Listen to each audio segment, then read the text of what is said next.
Assalamualaikum warahmatullahi wabarakatuh. Perkenalkan, kami dari kelompok 5 akan mempresentasikan materi tentang membiasakan berpikir kritis dan mencintai iptek. Sebelum memulai presentasi, saya akan memperkenalkan anggota-anggota kelompok kami terlebih dahulu. Yang pertama ada Amira Syahla, absen 5, kedua ada Fairness Nova, absen 13, ketiga ada Nanda Zafara, absen 24, keempat ada Raditya Nugroho, absen 26, dan yang terakhir ada saya sendiri, yaitu Saskia Damayanti, absen 31. Oke, jadi pengertian dari berpikir kritis adalah kemampuan yang dimiliki oleh seseorang untuk menganalisis dan menyelesaikan masalah serta gagasan atau arah yang lebih spesifik untuk mencari peluang untuk menyelesaikan sebuah masalah. Selanjutnya, manfaat berpikir kritis. Adapun manfaat seorang muslim berpikir kritis terhadap Al-Quran dan hadis, yakni yang pertama, seorang muslim dapat menangkap makna dan hikmah di balik ciptaan Allah. Yang kedua, semakin menambah keyakinan akan kebenaran Islam. Yang ketiga, mampu menjawab semua tuduhan-tuduhan yang tidak benar terhadap Islam dari para pembenci Islam. Yang keempat, semakin menambah giroh dalam menjalankan dan menjauhi perintah Allah. Yang kelima, menghindarkan seseorang dari kesesatan dalam memaknai ayat-ayat Allah Subhanahu wa Ta'ala. Dan yang terakhir, menambah kesyukuran terhadap semua pemberian Allah Subhanahu wa Ta'ala. Contoh berpikir kritis antara lain, yang pertama, berpikir kritis dalam pemecahan masalah.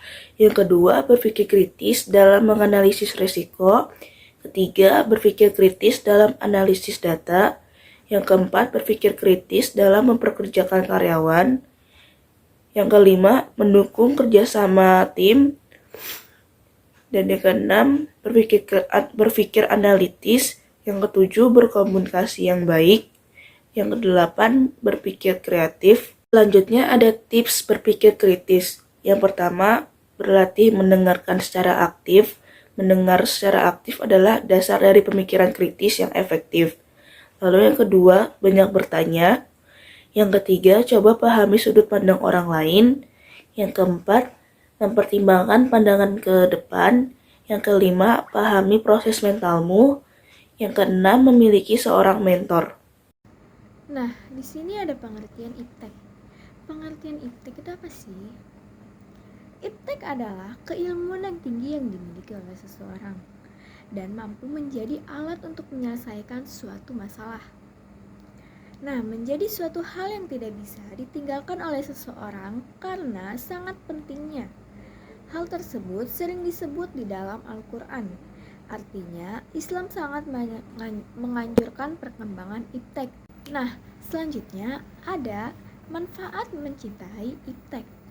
Perkembangan manfaat iptek bagi Islam dibuktikan dengan pembelajaran Al-Quran futuristik yang menggunakan teknologi metaversi sehingga belajar Al-Quran akan lebih efektif dan menarik bagi anak-anak.